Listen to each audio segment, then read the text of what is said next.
안에서 존경하고 사랑하는 성도 여러분, 금년 한 해 정말 수고 많이 하셨습니다. 각자의 삶의 자리에서 고생 많이 하시다가 이제 한 해를 보내고 새해를 맞이하기 위하여 우리가 주님 앞에 모였습니다. 말씀을 함께 듣기 전에 옆에 있는 분들과 함께 위로의 인사를 나누겠습니다. 금년 한 해 수고 많이 하셨습니다. 금년 한 해 수고 많이 하셨습니다. 한 해를 마무리하는 시간입니다. 그리고 기도 가운데 새해를 준비하는 시간입니다. 마무리할 때 그냥 마무리하지 않습니다. 결산을 하고 평가를 합니다. 공무원은 공무원대로, 회사원은 회사원대로, 자영업을 하는 사람은 자기 나름대로 결산을 하고 평가를 합니다. 결산을 하고 평가를 받는다는 것은 긴장되는 일이지만 우리도 신앙인으로 주님 앞에서 결산을 하고 평가를 받아야 할 때가 올 것입니다. 결산하고 평가할 때는 기준이 있습니다. 공직사회에서 평가 기준은 무엇입니까? 얼마나 잘하느냐, 얼마나 열심히 했느냐, 실력 위주의 평가가 아니라 얼마나 실수를 안 했느냐, 실수 안 하기 경쟁 위주로 평가가 이루어지는 경우가 많다고 합니다. 9가지를 잘했어도 한 가지 실수가 있었으면 크게 질책을 받는 경우가 많습니다. 그러다 보니 공무원의 복지부동이라는 말이 나올 때가 있습니다. 그러면 회사에서의 평가 기준은 무엇입니까? 회사에서는 주로 업무, 성과 위주로 평가를 합니다. 자본주의 사회 속에서 치열한 경쟁을 하기 때문에 성과가 있어야 하고 많은 실적이 있어야만 살아남을 수가 있기 때문입니다. 그러다 보니 과정이 어떠하든지 수단과 방법을 가리지 않는 성공 만능주의 가치관이 판을 치는 경우가 많다고 합니다. 그러나 우리 주님은 각자에게 주어진 은사에 따라서 얼마나 최선을 다했는가를 기준으로 평가합니다. 인생을 평가하는 기준과 잣대가 세상과는 다릅니다. 오늘 우리는 마태복음 25장에서 달란트 비유를 읽었습니다. 이 달란트 비유를 자세히 살펴보면은 5개를 더 남긴 사람이나 2개를 더 남긴 사람이나 칭찬하는 말이 똑같습니다. 21절 5개를 더 남긴 사람에게 주님께서 하신 말씀입니다. 그 주인이 이르되 잘하였도다 착하고 충성된 종아 네가 작은 일에 충성하였음에 내가 많은 것을 내게 맡기리니 내 주인의 즐거움에 참여할지어다 하고, 그 다음 23절에서는 2개를 더 남긴 사람에게 주인이 칭찬하는 말입니다. 그 주인이 이르되 잘하였도다 착하고 충성된 종아 네가 적은 일에 충성하였음에 내가 많은 것을 내게 맡기리니 내 주인의 즐거움에 참여할지어다 하고, 비교해 보면은 똑같습니다. 정말 똑같습니다. 이것은 무엇을 말하는 것입니까? 마지막 날 주님 앞에서 우리가 결산할 때 주님이 우리에게 물으시는 것은 얼마나 많이 남겼느냐, 몇 개를 더 남겼느냐, 다른 사람과 비교하면서 평가하는 것이 아니라는 말씀입니다. 주님이 우리에게 물으시는 것은 각자에게 주님이 주신 은사에 따라서 최선을 다했느냐라는 사실입니다. 얼마나 많이 남겼느냐, 얼마나 높은 자리에 올라갔느냐, 그게 아니라 너의 형편과 너의 처지 가운데에서 네가 얼마나 성실하게, 네가 얼마나 최선을 다해서 살았느냐, 그 기준으로 우리를 평가하실 것임을 이 말씀이 우리에게 가르쳐주고 있는 것입니다. 주님은 각 사람의 모든 것을 다 알고 계십니다. 부모님도 제대로 모릅니다. 형제도 모릅니다. 옆에 있는 사람도 나의 실상과 진실과 내 속에 있는 것과 내 형편과 처지를 온전히 아는 사람은 이 세상에 없습니다. 그러나 주님은 나의 모든 것을 정확하게 다 알고 계십니다. 어떤 사람은 지상에서 높이 올라간 그 높이를 자랑하지만 어떤 사람은 지하에서 올라온 사람도 있습니다. 같을 수가 없는 것입니다. 주님은 이것을 잘 알고 계십니다. 그래서 결코 비교하지 않습니다. 너의 형편과 너의 처지 가운데에서 내가 준 달란트를 가지고 최선을 다했는가? 그것이 5개든 2개든 개수는 중요하지 않습니다. 최선을 다했다면 주님은 많이 남긴 사람에게나 적게 남긴 사람에게나 똑같은 내용으로 칭찬을 하시고 위로하시고 상을 주신다는 사실입니다. 미국의 대통령을 지냈던 지미 카터가 해군 사관학교를 졸업하고 장교 시절 복무할 때의 일입니다. 한 번은 원자력 잠수함 요원을 선발한다 하는 소식을 듣고 면접을 보러 갑니다. 면접관인 리코브 대령은 그에게 몇 가지 질문을 합니다.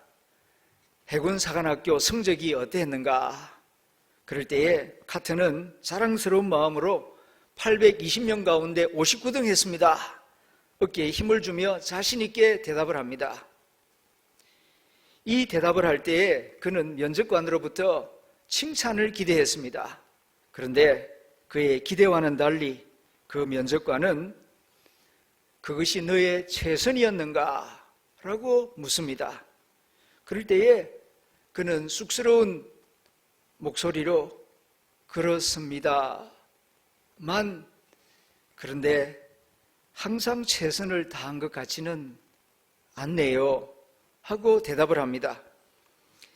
그때에 그 면접관은 그의 눈을 빤히 쳐다보시다가 그가 평생 잊을 수 없는 질문을 던집니다.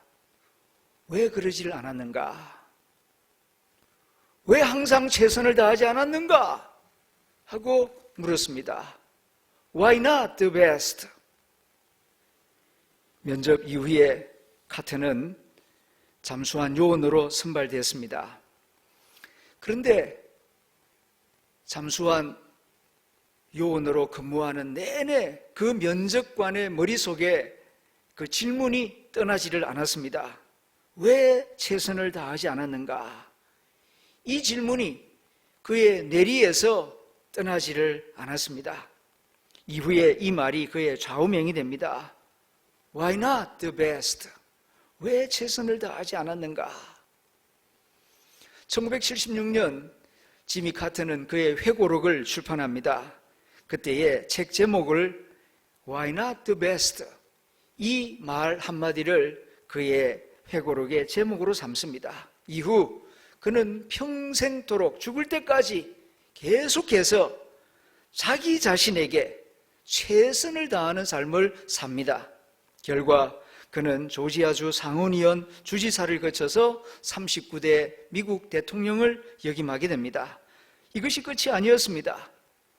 대통령직을 내려놓은 다음에는 노년에도 쉬지 않고 전 세계 평화전도사로서 분쟁 지역을 다니면서 해결사 역할을 합니다.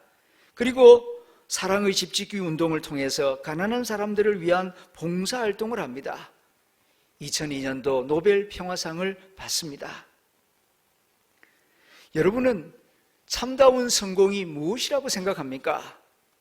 자본주의 사회에서는 얼마나 많이 벌었는가, 얼마나 높은 자리에 올라갔는가, 이런 걸 가지고 성공을 평가할 때가 많습니다.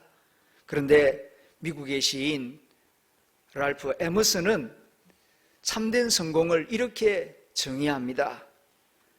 많이 웃는 것, 그리고 자주 웃는 것, 그것이 진짜 성공이다. 현명한 사람들에게 존경을 받고 아이들에게 사랑을 받는 것이 진짜 성공이다. 정직한 비평가로부터 찬사를 얻고 잘못된 친구들의 배신을 견뎌내는 것이 진짜 성공이다. 아름다움의 진가를 알아내는 것, 다른 이들의 가장 좋은 점을 발견하는 것, 그것이 인생의 성공이다. 건강한 아이를 낳든 작은 정원을 꾸미든 사회 환경을 개선하든 세상을 조금이라도 더 좋은 곳으로 만들고 떠나는 것, 그것이 성공이다. 당신과 함께 하였기 때문에 단 한 사람의 인생이라도 조금 더 편하게 숨을 쉴 수 있게 해주는 것, 이것이 진정한 성공이 아니겠는가? 만일 교육부 장관과 초등학교 교장 선생님을 비교하면서 누가 더 훌륭한가 이렇게 질문을 한다면은 그건 말도 안 되는 질문이라고 생각할 것입니다.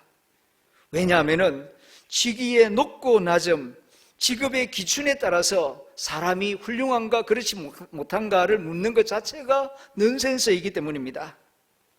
대신 누가 이 사회에 더 기여하고 있는가, 누가 선한 영향력을 끼치고 있는가, 이것을 물어야 할 것입니다. 하나님이 각자에게 주신 은사에 따라서 최선을 다하여 교회와 사회에 선한 영향력을 끼치는 사람은 누구나 훌륭한 사람입니다.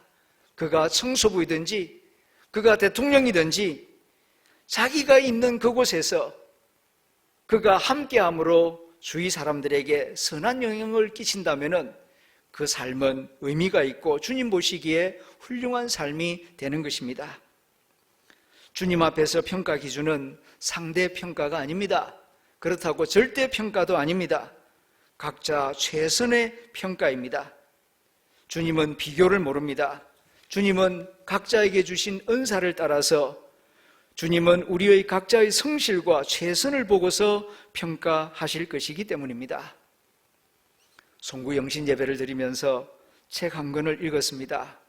제목은 너 뭐하다 왔니? 라는 제목의 책입니다.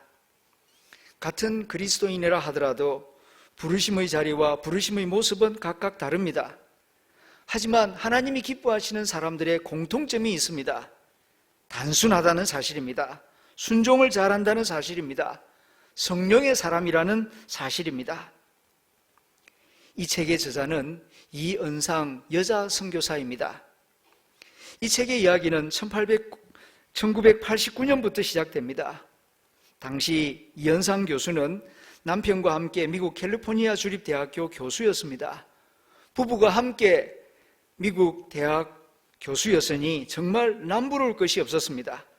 그런데 1989년 대한민국 쓰레기 매립장 난지도 문제를 해결하기 위하여 한국에서 열린 세계 환경 세미나에 참석하러 한국에 나왔는데 그때 하나님이 조용히 물으셨다고 합니다. 나는 너에게 좋은 것들과 많은 은사를 주었는데 너 뭐하다 왔니? 라고 하나님이 물으셨다는 것입니다. 주님이 하신 그 짧은 질문은 이 이은상 교수 부부의 삶을 송두리째 바꾸어 놓습니다. 이후 이 부부가 선교사로 헌신합니다. 하나님이 부르시는 곳이면 어디든지 달려가서 선교사로 헌신합니다. 아프리카, 인도, 몽골 등 여러 나라에서 주로 교수 선교사로 헌신하다가 남편이 10년 전 먼저 세상을 떠납니다. 남편의 장례식을 치른 다음에도 이은상 선교사는 선교를 멈추지 않고 계속해서 선교지에서 교수 사역과 교회 개척 사역을 이어나가고 있습니다. 이은상 선교사의 삶을 송두리째 바꾸어 놓은 것은 주님의 물음이었습니다. 너 뭐하다 왔니? 이 물음에 대하여 이은상 선교사가 드리고 싶은 대답은 주님, 저 사랑하다 왔어요. 주님, 저 순종하다 왔어요. 라고 합니다.